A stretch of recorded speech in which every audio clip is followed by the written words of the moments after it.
네, 시장의 키포인트 시간입니다. 오늘도 세 가지 키워드를 준비를 해드렸고요. 먼저 첫 번째부터 열어보도록 하겠습니다. 네, 첫 번째 FOMC 의사록 얘기 안 할 수가 없습니다. 네. 7월 FOMC 의사록이 우리나라 시각으로는 한 새벽 2시, 3시 정도에 나왔는데 공교롭게도 표면적으로는 그 의사록이 나오고 나서 금리가 상승을 하기 시작했어요. 그러면서 나스닥 중심으로 또 하방 압력이 높아졌기 때문에 FOMC 의사록에서 어떤 얘기가 나왔길래 그랬는지 한번 체크해 드리도록 하겠습니다. 일단은 두 가지적인 측면에서 봐야 될 것 같아요. 첫 번째는, 그래, 금리가 상승했다라는 거는 FOMC 의사록에서 표면적으로는 인플레이션에 대한 고민을 안겨줬다. 그러니까 여전히 인플레이션이 높다. 내려가곤 있지만 인플레이션을 더 잡아야 된다라는 원론적인 얘기가 나왔습니다. 더불어서 1970년대와 같은 치명적인 실수를 하지 않기 위해서 우리는 노력할 것이다. 이게 사실은 또 추가적인 긴축을 시사하는 부분이다 보니까 10년물 그리고 2년물이 일제히 상승을 하면서 나스닥 중심으로 끌어내린 그런 원인이었다라고 보시면 될 것 같은데요. 인플레 역시 장기 목표치보다 높은 수준이고 노동시장이라든지 경제가 워낙 탄탄하기 때문이다라는 코멘트도 곁들였습니다.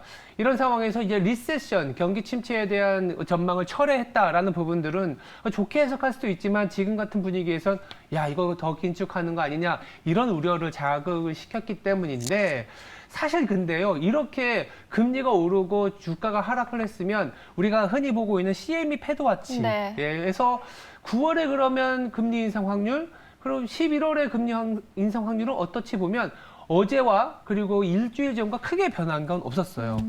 9월 같은 경우에는 동결의 가능성이 다소 내려오긴 했지만 90%에서 88.5%, 약 1.5%포인트 정도는 동결의 확률이 내려오긴 했지만 그래도 동결을 유지하는 그런 뭐랄까요, 시장의 반응이었는데 우리보다 더 영어를 잘하시는 분들이 그게 있을 테니까 그렇죠. 근데 거기에 어떤 코멘트가 있었냐면 FOMC 의사록에 a number of, 그러니까 뭐 다수의 이제 그 시장 참가자들이 어떤 얘기를 했냐면 제한적인 영역에서의 통화 정책, 이 말은 뭐냐면 긴축을 했잖아요. 지금 네. 5.5%인 상태를 유지시켜도 목표를 달성할 수 있다라는 그런 약간 의견이라고 하나요?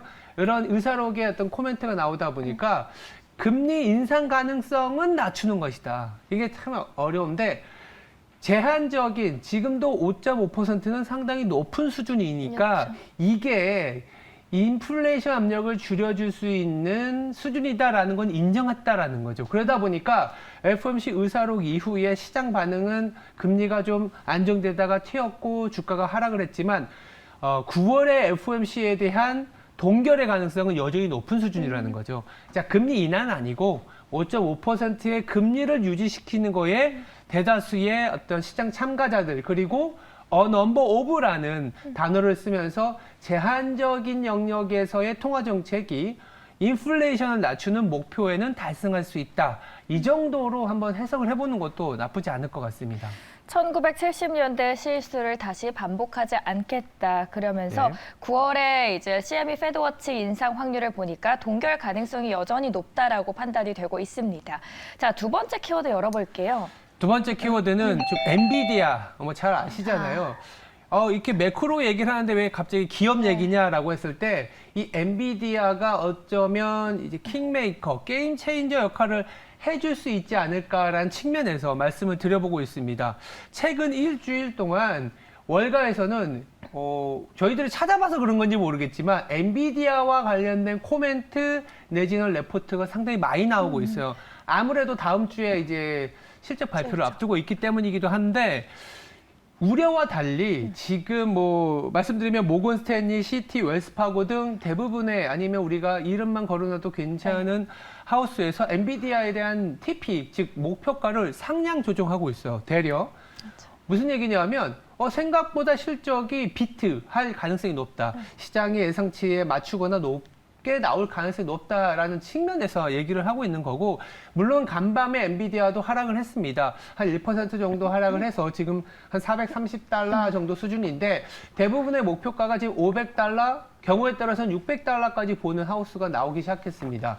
이 얘기를 왜 드리냐면 다음 주에 이제 잭슨홀이 있고 오늘까지의 FOMC 의사록을 통해서 금리가 조금은 요동을 쳤지만 이런 금리에서도 성장이 나온다면 또 미국의 리세션은 연준에서도 처리를 한 상태고 엔비디아의 실적으로 인해서 다시 반도체 필라델피아 반도체 지수 더불어서 AI와 관련된 그리고 새로운 성장에 대한 DNA가 다시 한번 뭐랄까요 부각이 된다면 우리나라 시장도 안 그래도 지금 최근에 주도주가 2차 전지에서 확산이 되다가 조금은 전체적인 하방 압력에 놓여 있는 상황인데 새로운 주도주 아니면 새로운 성장에 대한 기대감이 들어오면 다시 조금 시장이 안정을 찾을 수 있고 이쪽으로 우리가 수급을 가야겠다라는 어느 정도의 컨센서스가 형성이 될 수 있다는 측면에서 말씀을 드리고 있는데요. UBS는 또 제가 말씀드린 것처럼 엔비디아를 킹메이커라고 맞아요. 지칭을 하면서 UBS의 어떤 전망을 잠시 말씀드리면 주가를 아직은 단기 투자자들도 매도하지 마라. 왜 그러냐면 이 매출 증가율이 꺾이기 전에 주가가 꺾인 적 없었다. 근데 지금 엔비디아의 매출 증가율은 2024년 말까지도 꺾이지 않기 때문에 내년 말까지도 아직도 주가는 더 올라갈 수 있다라고 보고 있고요. 사실 굉장히 강하게 보는 쪽은 또 모건 스탠리였거든요. 맞습니다. HBM 시장이 상당히 높은 수준으로 성장률을 이루고 있기 때문에 성장률이 높은 섹터는 밸류에이션을 더 줄 수 있겠다. 그렇기 때문에 뭐라고 해야 되나 올해보다 내년을 더 기대할 수 있는 기업을 우리는 좀 엔비디아로 보고 있고 킹메이커 내지는 게임 체인저로서의 다음 주에 아주 기대해 볼 만한 종목으로 아니면 시장의 전체적인 분위기를 좀 감지하는 그런 어떤 기업으로 한번 소개해 드려 봤습니다. 물론 오늘 일장에서 하락을 한 건 맞습니다. 네, 그럼에도 맞아요. 불구하고 최근에 엔비디아에 대한 분위기가 굉장히 긍정적으로 나오고 있고 말씀해 주신 것처럼 UBS에서도 앞으로 뭐 20%는 상승 여력이 네. 더 있다라고 언급을 했습니다. 마지막 키워드 열어볼게요. 예, 마지막 키워드는 우리나라 시장과 관련된 거인데 반도체 재고 출하 지수를 말씀을 드리면서 시장에 대한 얘기를 좀 드려보면 어제도 사실 우리나라 시장 전체적으로 하방 압력이 좀 컸습니다. 2,520포인트, 30포인트까지 내려온 상황이고 시장 전체적으로 보면 PBR이 0.94배, 0.93배까지 내려와서 그러니까 2023년에 들어서 하단까지 내려온 상황이에요. 밸류에이션 자체가. 직전 분기의 PBR로 보면. 그러면 가격적으로 상당히 매력적인 구간에 놓여 있다. 물론 뭐 중국의 부동산 문제, 미국의 어떤 긴축이라는 이슈가 도사리고 있긴 하지만 어쨌든 우리가 경기 회복 사이클에서 하방을 지지했었던 밸류에이션까지 온 상황에서 어제 같은 경우에 그래도 반도체 이 업종이 조금은 버텨줬다라는 점에 그렇다면 반도체 업종의 업황은 어떤지 한번 체크를 해봐야 되는데요. 사실상 지금 반도체 재고가 문제다라고는 하지만 그 재고의 증가율이 거의 60%까지 전년 대비 60%까지 늘어났던 거에 비해서는 좀 완화됐습니다. 재고 증가율이 한 30% 이내로 내려온 상황이고 거꾸로 출하 증가율 같은 경우에는 전년 대비 마이너스 폭을 회복하고 플러스로 돌아선 상황이에요.